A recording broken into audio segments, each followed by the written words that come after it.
Listen, I'm going to tell you something that most people don't want to hear, but I'm going to say it anyway because somebody has to. You're broke, not because you don't make enough money, not because the economy is rigged against you, not because you didn't get lucky. You're broke because you keep buying stupid things that are keeping you poor. And before you click away because the truth hurts, let me tell you something. I built my fortune by understanding one fundamental principle that separates the wealthy from everyone else. Rich people buy assets. Poor people buy liabilities and think they're assets. It's that simple, and it's that brutal. Now I know what you're thinking. Here comes another rich guy telling me I can't have a cup of coffee. Wrong. This isn't about coffee. This is about 5 specific categories of purchases that are absolutely destroying your financial future, and I'm going to break them down for you right now. But first, I need you to do something.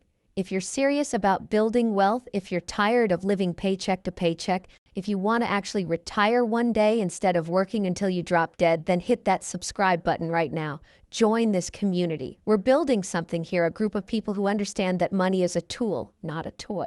Let me start with the first thing you need to stop buying immediately. Brand new cars. Oh, this one makes people angry, but I don't care. Buying a new car is one of the dumbest financial decisions you can make, and I'm going to prove it to you with simple math. The second you drive that car off the lot, it loses 20 to 30% of its value. Gone. Evaporated. You just lit thousands of dollars on fire for the privilege of having that new car smell. Within the first year, you're down 30%.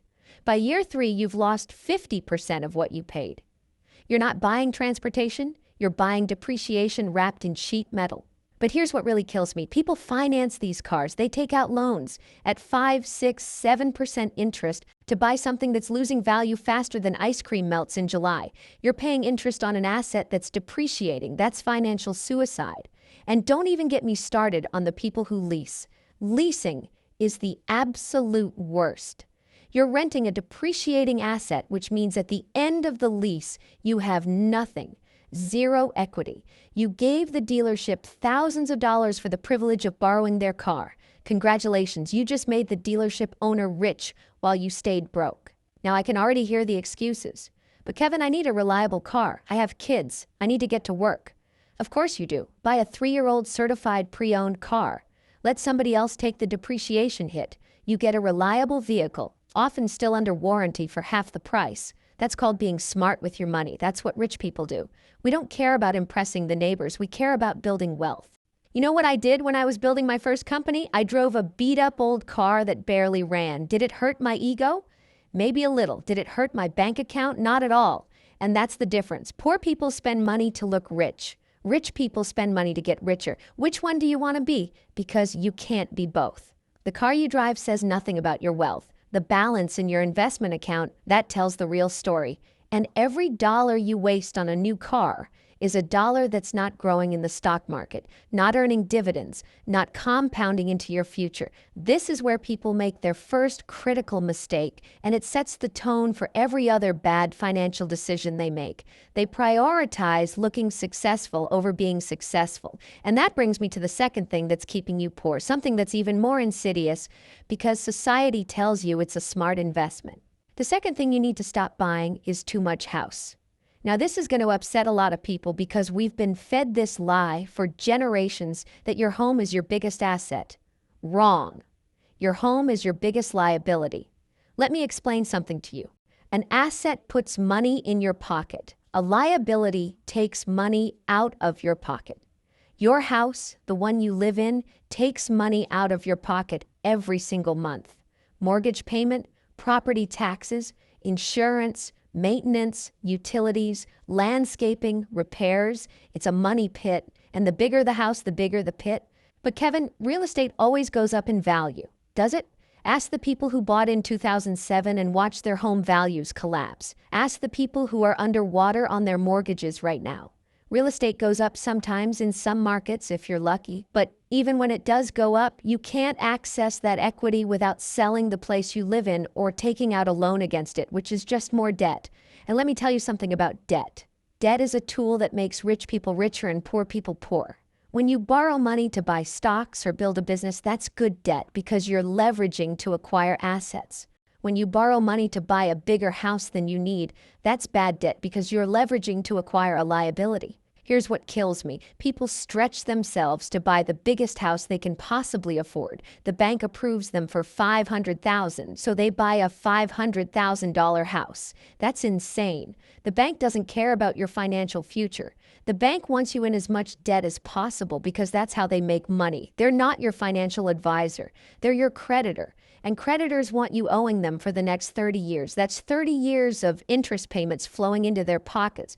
Do you know how much you actually pay for a $500,000 house with a 30-year mortgage? Try over $800,000 when you factor in the interest. You're paying $300,000 extra just for the privilege of borrowing money. That's not building wealth. That's transferring wealth from your pocket to the bank's pocket. Now, here's what you should do instead. Buy half the house the bank says you can afford. If they approve you for $500,000, buy a $250,000 house. I don't care if it's smaller. I don't care if it doesn't have the granite countertops and the walk-in closets. Buy the house you need, not the house you want. Then take all that extra money you're saving every month, the money that would have gone to a bigger mortgage, bigger property taxes, bigger utility bills, and invest it. Put it in the stock market. Build a portfolio. Buy dividend-paying stocks. Let that money work for you instead of working for the bank. This is the secret that wealthy people understand. We live below our means. Warren Buffett, one of the richest men in the world, still lives in the same house he bought decades ago for $31,000. Why? Because he understands that every dollar spent on an unnecessarily big house is a dollar that can't compound in his investment portfolio. That's opportunity cost. And opportunity cost is the silent killer of wealth. The third thing that's keeping you poor, and this one is going to sting, is eating out all the time. I'm talking about restaurants, takeout, coffee shops, delivery apps. You're hemorrhaging money on food and you don't even realize it. Let me hit you with some numbers. The average American spends over $3,000 a year eating out. $3,000. Do you know what $3,000 invested every year for 30 years becomes at a 10% return? Over $500,000. You're trading $500,000 in retirement wealth for convenience and fancy meals you'll forget about in 24 hours. But it's worse than that because most people aren't just spending $3,000, they're spending $5,000, $6,000, $7,000 a year.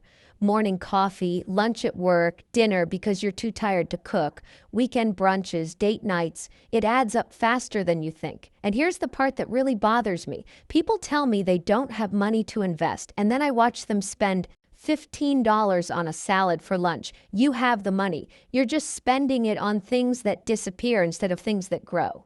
Now, I'm not saying never eat out. I'm saying be strategic about it. Cook at home most of the time. Meal prep on Sundays. Pack your lunch. Make your coffee at home. These aren't sacrifices. These are smart financial decisions. And when you do eat out, make it special. Make it count.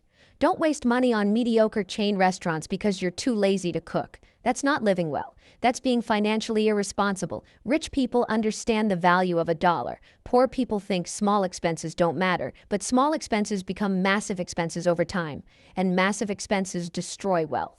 The fourth thing destroying your financial future is clothes and accessories you don't need. And I'm not just talking about designer handbags and luxury watches, although those are absolute wealth killers. I'm talking about the constant need to update your wardrobe every season, to have the latest sneakers, to buy clothes you wear once and forget about. Your closet is probably full of things you bought, wore a few times, and now they just sit there taking up space. That's not a wardrobe. That's a museum of bad financial decisions. Here's the truth about clothes. Nobody cares what you're wearing as much as you think they do. Nobody's keeping track of whether you wore the same shirt twice this week. And the people who are judging you based on your clothes, those aren't people whose opinions should matter to you anyway. You know what impresses me? A fat investment portfolio. A growing net worth? Financial independence? Not a $1,000 pair of shoes that'll be out of style in 6 months. But this goes deeper than just clothes. This is about the mentality of consumption. We live in a society that tells you buying things will make you happy. New phone every year, new outfit for every occasion. Upgrade, update, replace. It's a trap designed to keep you spending and keep you poor. The fashion industry, the tech industry, they've built their entire business model on making you feel like what you have isn't good enough, and you fall for it every single time. Let me tell you what rich people do. We buy quality items that last. We wear them until they actually wear out. We don't care about trends. We don't care about impressing strangers. A good suit, a good pair of shoes, a reliable watch. Buy once, buy quality, and move on with your life. Your money has better places to be than in some corporation's pocket because they convinced you that you need their product to feel valuable. You don't. Your value has nothing to do with what you wear and everything to do with what you build. Now, the fifth and final thing that's keeping you poor, and this might be the most important one, is subscriptions and memberships you don't use. Gym memberships you never use, streaming services you forget about, apps with monthly fees, premium subscriptions for things you could get for free, magazine subscriptions, software you don't need. It's like a slow leak in your bank account, dripping away $10 here, $15 there, and you don't even notice until you actually sit down and add it all up. I want you to do something right now. Pull out your bank statement. Look at all the recurring charges. How many of them are you actually using? How many are you getting real value from? I guarantee you're paying for at least 3 to 5 things you completely forgot about. Cancel them. Today. Not tomorrow. Today. This is free money you're giving away to companies that are betting you're too lazy to cancel. Don't let them win. But here's the bigger issue. These subscriptions represent a mindset. They represent the idea that you need constant entertainment, constant access, constant stimulation. You don't. You need to build wealth. You need to invest in your future.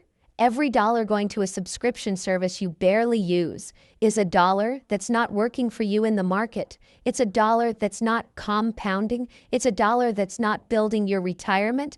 And when you're 70 years old and you can't afford to retire, you're going to wish you had canceled that streaming service you watch twice a month. So let me bring this all together for you. Stop buying new cars. Stop buying too much house. Stop eating out all the time. Stop buying clothes you don't need. Stop paying for subscriptions you don't use. These 5 things are the difference between being broke and being wealthy.